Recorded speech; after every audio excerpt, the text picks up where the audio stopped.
സകലത്തിന്റെയും സൃഷ്ടാവും പിതാവുമായ ദൈവത്തിന്റെയും കർത്താവായ യേശുക്രിസ്തുവിന്റെ നാമത്തിൽ ഏവർക്കും സ്നേഹവന്ദനം. ഇന്ന് ഒക്ടോബർ 11. ഇന്ന് നമ്മൾ വായിക്കുന്ന ആദ്യത്തെ വായനാഭാഗം ദിനവൃത്താന്തം 1-ാം പുസ്തകം 28-ാം അധ്യായം. ദിനവൃത്താന്തം 1-ാം പുസ്തകം 28-ാം അധ്യായം 1-ാം വാക്യം മുതൽ. അനന്തരം ദാവീദ് ഇസ്രായേലിന്റെ സകല പ്രഭുക്കന്മാരുമായ ഗോത്രപ്രഭുക്കന്മാരെയും രാജാവിന് ശുശ്രൂഷ ചെയ്ത കൂറുകളുടെ തലവന്മാരെയും സഹസ്രാധിപന്മാരെയും ശതാധിപന്മാരെയും രാജാവിന്റെയും അവന്റെ പുത്രന്മാരുടെയും സകല വസ്തുവകകൾക്കും നാൽക്കാലികൾക്കുമുള്ള മേൽവിചാരകന്മാരെയും ഷണ്ഡന്മാരെയും വീരന്മാരെയും സകല പരാക്രമശാലികളെയും യെരൂശലേമിൽ കൂട്ടിവരുത്തി. ദാവീദ് രാജാവ് എഴുന്നേറ്റ് നിന്ന് പറഞ്ഞത് എന്തെന്നാൽ, എന്റെ സഹോദരന്മാരും എന്റെ ജനവുമായുള്ളവരെ, എന്റെ വാക്ക് കേൾപ്പിൻ. യഹോവയുടെ നിയമപെട്ടകത്തിനും നമ്മുടെ ദൈവത്തിന്റെ പാദപീഠത്തിനുമായി ഒരു വിശ്രമാലയം പണിവാൻ എനിക്ക് താല്പര്യമുണ്ടായിരുന്നു. പണിക്ക് വേണ്ടി ഞാൻ വട്ടം കൂട്ടിയിരുന്നു. എന്നാൽ ദൈവം എന്നോട്, നീ എന്റെ നാമത്തിന് ഒരു ആലയം പണിയരുത്, നീ ഒരു യോദ്ധാവാകുന്നു, രക്തവും ചൊരിയിച്ചിരിക്കുന്നു എന്ന് കൽപ്പിച്ചു. എങ്കിലും ഞാൻ എന്നേക്കും ഇസ്രായേലിന്റെ രാജാവായിരിക്കാൻ ഇസ്രായേലിന്റെ ദൈവമായ യഹോവ എന്റെ സർവ്വപിതൃഭവനത്തിൽ നിന്നും എന്നെ തിരഞ്ഞെടുത്തു. പ്രഭു ആയിരിക്കാൻ യഹൂദായെയും യഹൂദാഗൃഹത്തിൽ എന്റെ പിതൃഭവനത്തെയും തിരഞ്ഞെടുത്തിരിക്കുന്നു. എന്റെ അപ്പന്റെ പുത്രന്മാരിൽ വെച്ച് എന്നെ എല്ലാ ഇസ്രായേലിനും രാജാവാക്കുവാൻ അവന് പ്രസാദം തോന്നി. എന്റെ സകല പുത്രന്മാരിൽ നിന്ന് യഹോവ എനിക്ക് വളരെ പുത്രന്മാരെ തന്നിരിക്കുന്നുവല്ലോ. അവൻ എന്റെ മകനായ ശലോമനെ ഇസ്രായേലിൽ യഹോവയുടെ രാജാസനത്തിൽ ഇരുപ്പാൻ തിരഞ്ഞെടുത്തിരിക്കുന്നു. അവൻ എന്നോട്, നിന്റെ മകനായ ശലോമോൻ എന്റെ ആലയവും എന്റെ പ്രാകാരങ്ങളും പണിയും. ഞാൻ അവനെ എനിക്ക് പുത്രനായി തിരഞ്ഞെടുത്തിരിക്കുന്നു. ഞാൻ അവന് പിതാവായിരിക്കും. അവൻ ഇന്ന് ചെയ്യുന്നത് പോലെ എന്റെ കൽപ്പനകളും വിധികളും ആചരിപ്പാൻ സ്ഥിരത കാണിക്കുമെങ്കിൽ ഞാൻ അവന്റെ രാജ്യത്വം എന്നേക്കും സ്ഥിരമാക്കും എന്ന് അരുളി ചെയ്തിരിക്കുന്നു.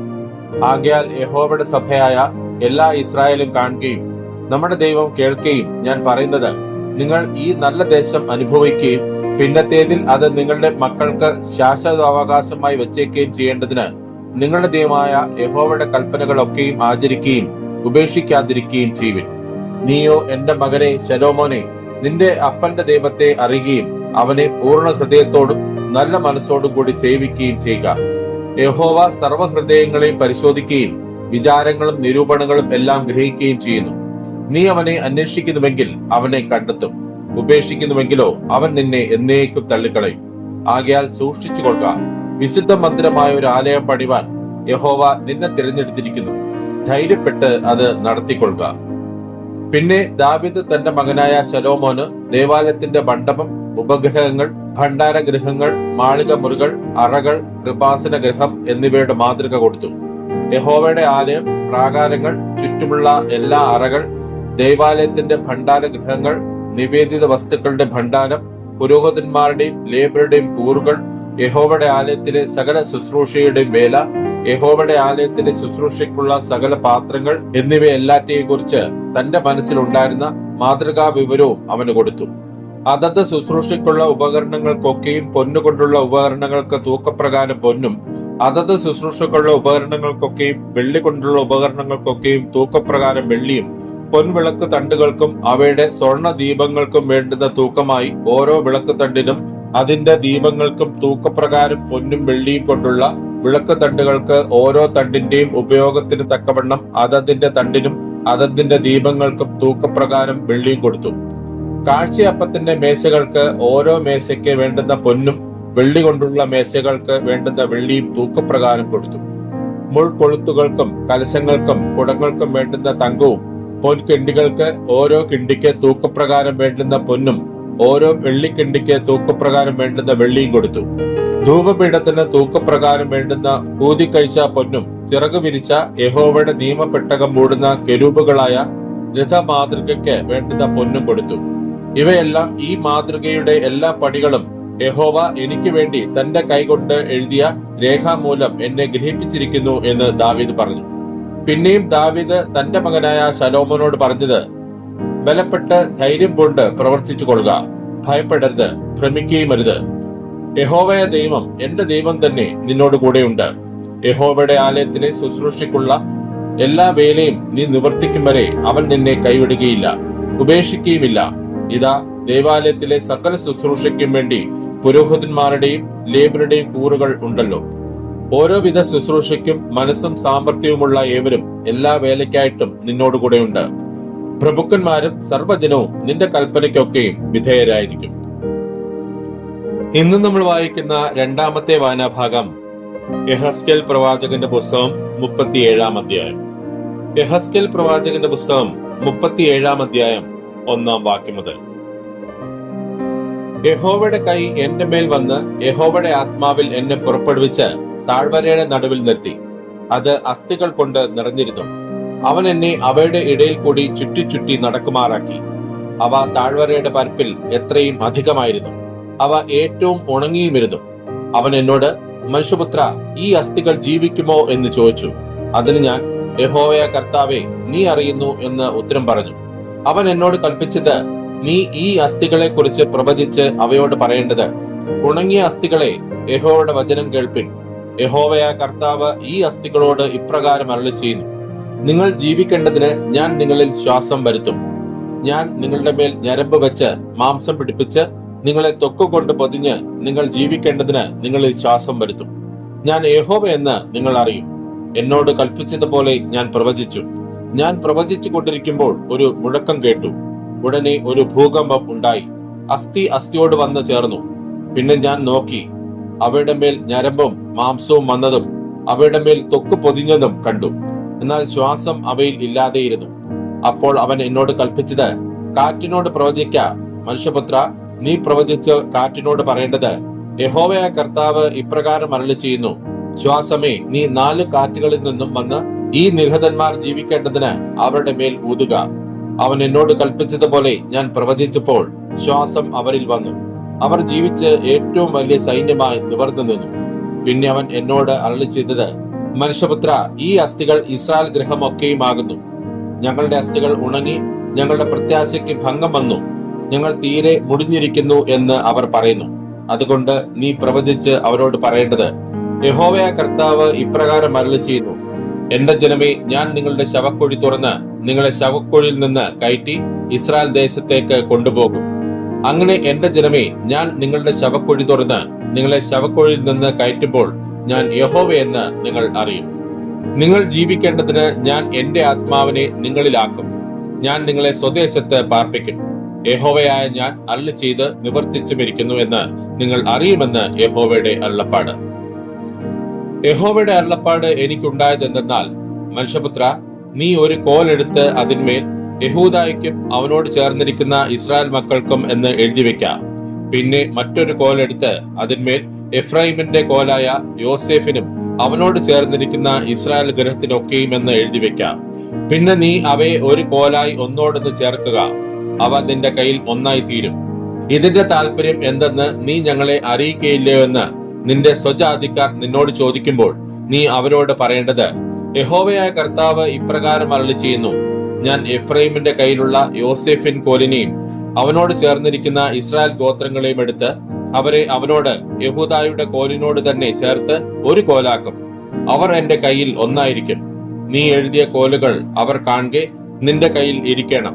പിന്നെ നീ അവരോട് പറയേണ്ടത്, യഹോവയായ കർത്താവ് ഇപ്രകാരം അരുളിച്ചെയ്യുന്നു, ഞാൻ ഇസ്രായേൽ മക്കളെ അവർ ചെന്ന് ചേർന്നിരിക്കുന്ന ജാതികളുടെ ഇടയിൽ നിന്ന് കൂട്ടി 4 പുറത്തു നിന്നും സ്വരൂപിച്ച് സ്വദേശത്തേക്ക് കൊണ്ടുവരും. ഞാൻ അവരെ ദേശത്ത് ഇസ്രായേൽ പർവ്വതങ്ങളിൽ തന്നെ ഏകജാതിയാക്കും. ഒരേ രാജാവ് അവർക്കെല്ലാവർക്കും രാജാവായിരിക്കും. അവർ ഇനി 2 ജാതിയായിരിക്കില്ല, 2 രാജ്യമായി പിരിയുകയുമില്ല. അവർ ഇനി വിഗ്രഹങ്ങളാലും മ്ലേച്ഛതകളാലും യാതൊരു അതിക്രമത്താലും തങ്ങളെ തന്നെ മലിനമാക്കുകയില്ല. അവർ പാപം ചെയ്ത അവരുടെ സകല വാസസ്ഥലങ്ങളിൽ നിന്ന് ഞാൻ അവരെ രക്ഷിച്ച് ശുദ്ധീകരിക്കും. അങ്ങനെ അവർ എനിക്ക് ജനമായും ഞാൻ അവർക്ക് ദൈവമായും ഇരിക്കും. എന്റെ ദാസനായ ദാവീദ് അവർക്ക് രാജാവായിരിക്കും. അവർക്കെല്ലാവർക്കും ഒരേ ഇടയനുണ്ടാകും. അവർ എന്റെ വിധികളിൽ നടന്ന് എന്റെ ചട്ടങ്ങളെ പ്രമാണിച്ച് അനുഷ്ഠിക്കും. എന്റെ ദാസനായ യാക്കോബിന് ഞാൻ കൊടുത്തതും നിങ്ങളുടെ പിതാക്കന്മാർ പാർത്തിരുന്നതുമായ ദേശത്ത് അവർ പാർക്കും. അവരും മക്കളും മക്കളുടെ മക്കളും എന്നേക്കും അവിടെ വസിക്കും. എന്റെ ദാസനായ ദാവീദ് എന്നേക്കും അവർക്ക് പ്രഭുവായിരിക്കും.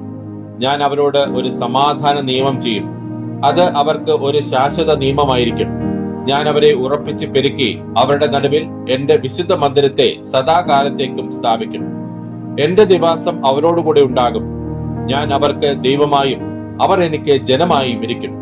എന്റെ വിശുദ്ധ മന്ദിരം സദാകാലത്തേക്കും അവരുടെ നടുവിലിരിക്കുമ്പോൾ ഞാൻ ഇസ്രായേലിനെ വിശുദ്ധീകരിക്കുന്ന യഹോവയെന്ന് ജാതികൾ അറിയും. ഇന്ന് നമ്മൾ വായിക്കുന്ന മൂന്നാമത്തെ വായനാഭാഗം യോഹന്നാൻ എഴുതിയ സുവിശേഷം 2-3 അധ്യായങ്ങൾ. യോഹന്നാൻ എഴുതിയ സുവിശേഷം 2-ാം അധ്യായം 1-ാം വാക്യം മുതൽ. 3-ാം നാൾ ഗലീലയിലെ കാനാവിൽ ഒരു കല്യാണമുണ്ടായി. യേശുവിന്റെ അമ്മ അവിടെ ഉണ്ടായിരുന്നു. യേശുവിനെയും ശിഷ്യന്മാരെയും കല്യാണത്തിന് ക്ഷണിച്ചിരുന്നു. വീഞ്ഞ് പോരാതെ വരികയാൽ യേശുവിന്റെ അമ്മ അവനോട്, അവർക്ക് വീഞ്ഞില്ല എന്ന് പറഞ്ഞു. യേശു അവളോട്, സ്ത്രീയെ, എനിക്കും നിനക്കും തമ്മിൽ എന്ത്? എന്റെ നാഴിക ഇതുവരെ വന്നിട്ടില്ല എന്ന് പറഞ്ഞു. അവന്റെ അമ്മ ശുശ്രൂഷക്കാരോട്, അവൻ നിങ്ങളോട് എന്തെങ്കിലും കൽപ്പിച്ചാൽ അത് ചെയ്യുവിൻ എന്ന് പറഞ്ഞു. അവിടെ യഹൂദന്മാരുടെ ശുദ്ധീകരണ നിയമം അനുസരിച്ച് 2-3 പറ വീതം കൊള്ളുന്ന 6 കൽപാത്രമുണ്ടായിരുന്നു. യേശു അവരോട്, ഈ കൽപാത്രങ്ങളിൽ വെള്ളം നിറപ്പിൻ എന്ന് പറഞ്ഞു. അവർ വക്കോളവും നിറച്ചു. ഇപ്പോൾ കോരി വിരുന്നുവാഴിക്ക് കൊണ്ടുപോയി കൊടുപ്പിൻ എന്ന് അവൻ പറഞ്ഞു. അവർ കൊണ്ടുപോയി കൊടുത്തു. അത് എവിടെ നിന്ന് എന്ന് വെള്ളം കോരിയ ശുശ്രൂഷക്കാരല്ലാതെ വിരുന്നുവാഴി അറിഞ്ഞില്ല. വീഞ്ഞായി തീർന്ന വെള്ളം വിരുന്നുവാഴി രുചി നോക്കിയാറേ മണവാളനെ വിളിച്ച്, എല്ലാവരും ആദ്യം നല്ല വീഞ്ഞും ലഹരി പിടിച്ച ശേഷം ഇളപ്പമായതും കൊടുക്കുമാറുണ്ട്. നീ നല്ല വീഞ്ഞ് ഇതുവരെയും സൂക്ഷിച്ചു വെച്ചുവല്ലോ എന്ന് അവനോട് പറഞ്ഞു. യേശു ഇതിനെ അടയാളങ്ങളുടെ ആരംഭമായി ഗലീലയിലെ കാനാവിൽ വെച്ച് ചെയ്ത് തന്റെ മഹത്വം വെളിപ്പെടുത്തി. അവന്റെ ശിഷ്യന്മാർ അവനിൽ വിശ്വസിച്ചു. അനന്തരം അവനും അവന്റെ അമ്മയും സഹോദരന്മാരും ശിഷ്യന്മാരും കവർന്നഹൂമിലേക്ക് പോയി. അവിടെ ഏറെ നാൾ പാർത്തില്ല. യഹൂദന്മാരുടെ പെസഹ സമീപമാകൊണ്ട് യേശു യെരുശലേമിലേക്ക് പോയി. ദേവാലയത്തിൽ കാള, ആട്, പ്രാവ് എന്നിവയെ വിൽക്കുന്നവരെയും അവിടെ ഇരിക്കുന്ന പൊൻമാണിഭക്കാരെയും കണ്ടിട്ട് കയറ് കൊണ്ട് ഒരു ചമ്മട്ടി ഉണ്ടാക്കി ആടുമാടുകളോടുകൂടെ എല്ലാവരെയും ദേവാലയത്തിൽ നിന്ന് പുറത്താക്കി. പൊൻമാണിഭക്കാരുടെ നാണ്യം തൂക്കിക്കളഞ്ഞ് മേശകളെ മറിച്ചിട്ട് പ്രാവുകളെ വിൽക്കുന്നവരോട്, ഇത് ഇവിടെ നിന്ന് കൊണ്ടുപോകുവിൻ, എന്റെ പിതാവിന്റെ ആലയത്തെ വാണിഭശാല ആക്കരുത് എന്ന് പറഞ്ഞു. അപ്പോൾ അവന്റെ ശിഷ്യന്മാർ, നിന്റെ ആലയത്തെക്കുറിച്ചുള്ള എരിവ് എന്നെ തിന്നു കളയുന്നു എന്ന് എഴുതിയിരിക്കുന്നത് ഓർത്തു. എന്നാൽ യഹൂദന്മാർ അവനോട്, നിനക്ക് ഇങ്ങനെ ചെയ്യാം എന്നതിന് നീ എന്ത് അടയാളം കാണിച്ചു തരും എന്ന് ചോദിച്ചു. യേശു അവരോട്, ഈ മന്ദിരം പൊളിപ്പിൻ, ഞാൻ 3 ദിവസത്തിനകം അതിനെ പണിയും എന്ന് ഉത്തരം പറഞ്ഞു. യഹൂദന്മാർ അവനോട്, ഈ മന്ദിരം 46 സംവത്സരം കൊണ്ട് പണിതിരിക്കുന്നു, നീ 3 ദിവസത്തിനകം അതിനെ പണിയുമോ എന്ന് ചോദിച്ചു. അവനോ തന്റെ ശരീരം എന്ന മന്ദിരത്തെ കുറിച്ച് അത്രേ പറഞ്ഞത്. അവൻ ഇത് പറഞ്ഞുവെന്ന് അവൻ മരിച്ചവരിൽ നിന്ന് ഉയർത്തെഴുന്നേറ്റ ശേഷം ശിഷ്യന്മാർ ഓർത്ത് തിരുവെഴുത്തും യേശു പറഞ്ഞ വചനവും വിശ്വസിച്ചു. പെസഹ പെരുന്നാളിൽ യെരുശലേമിൽ ഇരിക്കുമ്പോൾ അവൻ ചെയ്ത അടയാളങ്ങൾ കണ്ടിട്ട് പലരും അവന്റെ നാമത്തിൽ വിശ്വസിച്ചു. യേശുവോ എല്ലാവരെയും അറിക കൊണ്ട് തന്നെത്താൻ അവരുടെ പക്കൽ വിശ്വസിച്ചേൽപ്പിച്ചില്ല. മനുഷ്യനിലുള്ളത് എന്ത് എന്ന് സ്വതവേ അറിഞ്ഞിരിക്കാൻ തനിക്ക് മനുഷ്യനെ കുറിച്ച് യാതൊരുത്തന്റെയും സാക്ഷ്യം ആവശ്യമായിരുന്നില്ല. യോഹന്നാൻ എഴുതിയ സുവിശേഷം 3-ാം അധ്യായം 1-ാം വാക്യം മുതൽ. പരീശന്മാരുടെ കൂട്ടത്തിൽ യഹൂദന്മാരുടെ ഒരു പ്രമാണിയായി നിക്കോദേമോസ് എന്ന് പേരുള്ള ഒരു മനുഷ്യനുണ്ടായിരുന്നു. അവൻ രാത്രിയിൽ അവന്റെ അടുക്കൽ വന്ന് അവനോട്, റബ്ബി, നീ ദൈവത്തിന്റെ അടുക്കൽ നിന്ന് ഉപദേഷ്ടാവായി വന്നിരിക്കുന്നുവെന്ന് ഞങ്ങൾ അറിയുന്നു. ദൈവം തന്നോടുകൂടെ ഇല്ലെങ്കിൽ നീ ചെയ്യുന്ന ഈ അടയാളങ്ങളെ ചെയ്യുവാൻ ആർക്കും കഴിയുകയില്ല എന്ന് പറഞ്ഞു. യേശു അവനോട്, ആമേൻ ആമേൻ, ഞാൻ നിന്നോട് പറയുന്നു, പുതുതായി ജനിച്ചില്ല എങ്കിൽ ദൈവരാജ്യം കാണുവാൻ ആർക്കും കഴിയുകയില്ല എന്ന് ഉത്തരം പറഞ്ഞു. നിക്കോദേമോസ് അവനോട്, മനുഷ്യൻ വൃദ്ധനായ ശേഷം ജനിക്കുന്നത് എങ്ങനെ? രണ്ടാമതും അമ്മയുടെ ഉദരത്തിൽ കടന്ന് ജനിക്കാമോ എന്ന് ചോദിച്ചു. അതിന് യേശു, ആമീൻ ആമീൻ, ഞാൻ നിന്നോട് പറയുന്നു, വെള്ളത്താലും ആത്മാവിനാലും ജനിച്ചില്ല എങ്കിൽ ദൈവരാജ്യത്തിൽ കടപ്പാൻ ആർക്കും കഴിയുകയില്ല. ജഡത്താൽ ജനിച്ചത് ജഡമാകുന്നു, ആത്മാവിനാൽ ജനിച്ചത് ആത്മാവ് ആകുന്നു. നിങ്ങൾ പുതുതായി ജനിക്കണം എന്ന് ഞാൻ നിന്നോട് പറയുകയാൽ ആശ്ചര്യപ്പെടരുത്. കാറ്റ് ഇഷ്ടമുള്ളിടത്തേക്ക് ഊതുന്നു, അതിന്റെ ശബ്ദം നീ കേൾക്കുന്നു, എങ്കിലും അത് എവിടെ നിന്ന് വരുന്നുവെന്നും എവിടേക്ക് പോകുന്നുവെന്നും അറിയുന്നില്ല. ആത്മാവിനാൽ ജനിച്ചവൻ എല്ലാം അതുപോലെ ആകുന്നു എന്ന് ഉത്തരം പറഞ്ഞു. നിക്കോദേമോസ് അവനോട്, ഇത് എങ്ങനെ സംഭവിക്കും എന്ന് ചോദിച്ചു. യേശു അവനോട് ഉത്തരം പറഞ്ഞത്, നീ ഇസ്രായേലിന്റെ ഉപദേഷ്ടാവായിരുന്നിട്ടും ഇത് അറിയുന്നില്ലയോ? ആമീൻ ആമീൻ, ഞാൻ നിന്നോട് പറയുന്നു, ഞങ്ങൾ അറിയുന്നത് പ്രസ്താവിക്കുകയും കണ്ടത് സാക്ഷീകരിക്കുകയും ചെയ്യുന്നു. ഞങ്ങളുടെ സാക്ഷ്യം നിങ്ങൾ കൈക്കൊള്ളുന്നില്ല താനും. ഭൂമിയിലുള്ളത് നിങ്ങളോട് പറഞ്ഞിട്ട് നിങ്ങൾ വിശ്വസിക്കുന്നില്ലെങ്കിൽ സ്വർഗത്തിലുള്ളത് നിങ്ങളോട് പറഞ്ഞാൽ എങ്ങനെ വിശ്വസിക്കും? സ്വർഗത്തിൽ നിന്ന് ഇറങ്ങി വന്നവനായി സ്വർഗത്തിൽ ഇരിക്കുന്നവനായ മനുഷ്യപുത്രനല്ലാതെ ആരും സ്വർഗത്തിൽ കയറിയിട്ടില്ല. മോശെ മരുഭൂമിയിൽ സർപ്പത്തെ ഉയർത്തിയതുപോലെ മനുഷ്യപുത്രനെ ഉയർത്തേണ്ടതാകുന്നു. അവനിൽ വിശ്വസിക്കുന്ന ഏവനും നിത്യജീവൻ പ്രാപിക്കേണ്ടതിന് തന്നെ. തന്റെ ഏകജാതനായ പുത്രനിൽ വിശ്വസിക്കുന്ന ഏവനും നശിച്ചു പോകാതെ നിത്യജീവൻ പ്രാപിക്കേണ്ടതിന് ദൈവം അവന് നൽകുവാൻ തക്കവണ്ണം ലോകത്തെ സ്നേഹിച്ചു. ദൈവം തന്റെ പുത്രനെ ലോകത്തിൽ അയച്ചത് ലോകത്തെ വിധിപ്പാനല്ല, ലോകം അവനാൽ രക്ഷിക്കപ്പെടുവാനത്രേ. അവനിൽ വിശ്വസിക്കുന്നവന് ന്യായവിധിയില്ല. വിശ്വസിക്കാത്തവനോ ദൈവത്തിന്റെ ഏകജാതനായ പുത്രന്റെ നാമത്തിൽ വിശ്വസിക്കായകയാൽ ന്യായവിധി വന്നു കഴിഞ്ഞു. ന്യായവിധി എന്നതോ വെളിച്ചം ലോകത്തിൽ വന്നിട്ടും മനുഷ്യരുടെ പ്രവൃത്തി ദോഷമുള്ളതാകയാൽ അവർ വെളിച്ചത്തേക്കാൾ ഇരുളിനെ സ്നേഹിച്ചത് തന്നെ. തിന്മ പ്രവർത്തിക്കുന്നവൻ എല്ലാം വെളിച്ചത്തെ പകയ്ക്കുന്നു, തന്റെ പ്രവൃത്തിക്ക് ആക്ഷേപം വരാതിരിപ്പാൻ വെളിച്ചത്തെങ്കിലേക്ക് വരുന്നതുമില്ല. സത്യം പ്രവർത്തിക്കുന്നവനോ തന്റെ പ്രവൃത്തി ദൈവത്തിൽ ചെയ്തിരിക്കയാൽ അത് വെളിപ്പെടേണ്ടതിന് വെളിച്ചത്തെങ്കിലേക്ക് വരുന്നു. അതിന്റെ ശേഷം യേശു ശിഷ്യന്മാരുമായി യഹൂദ്യ ദേശത്ത് വന്ന് അവരോടുകൂടെ സ്നാനം കഴിപ്പിച്ചുകൊണ്ടിരുന്നു. യോഹന്നാനും ശലേമിനരികത്ത് ഐനോനിൽ സ്നാനം കഴിപ്പിച്ചുകൊണ്ടിരുന്നു. അവിടെ വളരെ വെള്ളമുണ്ടായിരുന്നു. ആളുകൾ വന്ന് സ്നാനമേറ്റു. അന്ന് യോഹന്നാനെ തടവിലാക്കിയിരുന്നില്ല. യോഹന്നാന്റെ ശിഷ്യന്മാരിൽ ചിലർക്ക് ഒരു യഹൂദനുമായി ശുദ്ധീകരണത്തെക്കുറിച്ച് ഒരു വാദമുണ്ടായി. അവർ യോഹന്നാന്റെ അടുക്കൽ വന്ന് അവനോട്, റബ്ബി, യോർദാൻ അക്കരെ നിന്നോടുകൂടെ ഇരുന്നവൻ, നീ സാക്ഷീകരിച്ചിട്ടുള്ളവൻ തന്നെ ഇതാ സ്നാനം കഴിപ്പിക്കുന്നു, എല്ലാവരും അവന്റെ അടുക്കൽ ചെല്ലുന്നു എന്ന് പറഞ്ഞു. അതിന് യോഹന്നാൻ, സ്വർഗത്തിൽ നിന്ന് കൊടുത്തിട്ടല്ലാതെ മനുഷ്യന് ഒന്നും ലഭിക്കാൻ കഴിയുകയില്ല. ഞാൻ ക്രിസ്തുവല്ല, അവന് മുമ്പായി അയക്കപ്പെട്ടവൻ അത്രയെന്ന് ഞാൻ പറഞ്ഞതിന് നിങ്ങൾ തന്നെ എനിക്ക് സാക്ഷികളാകുന്നു. മണവാട്ടിയുള്ളവൻ മണവാളനാകുന്നു. മണവാളന്റെ സ്നേഹിതനോ നിന്ന് മണവാളന്റെ സ്വരം കേട്ടിട്ട് അത്യന്തം സന്തോഷിക്കുന്നു.